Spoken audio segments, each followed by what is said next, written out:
Salut les matheux! Aujourd'hui, nous allons nous pencher sur les conversions d'unités de surface. Déjà, il faut savoir que quand nous calculons des surfaces ou des aires, les unités des résultats seront des mètres carrés, des centimètres carrés, des kilomètres carrés, en tout cas une unité au carré.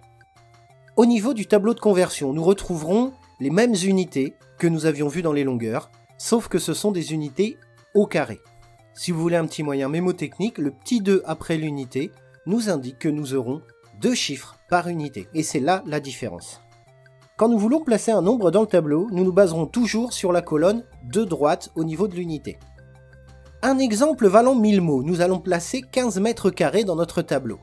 Dans un premier temps, j'identifie ma colonne des mètres carrés.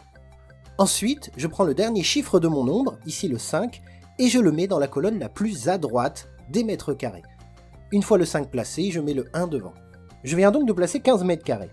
Si je veux le convertir en décimètres carrés, d'abord j'identifie ma case des décimètres carrés et je vais combler avec des zéros jusqu'à la colonne la plus à droite des décimètres carrés.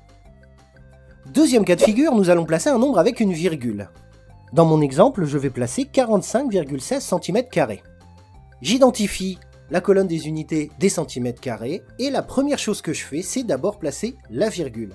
Donc la virgule, je la place dans la colonne la plus à droite des centimètres carrés. Une fois ma virgule placée, le nombre va s'écrire tout seul, 5, 4, 1 et 6. Une fois mon nombre placé, je vais le convertir en mètres carrés.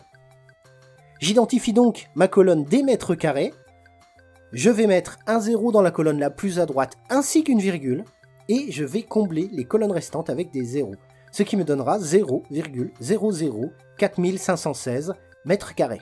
Petit conseil que je vais vous donner au niveau des conversions, respectez la norme d'écriture des nombres, c'est-à-dire séparer chaque série de 3 nombres par un espace, ça nous facilitera la lecture. Effectivement, lire ça, c'est plutôt compliqué. Si je fais la séparation, je lis plus facilement 3 456 123 cm². Maintenant que nous avons toute la théorie, je vous propose, c'est de passer aux exercices.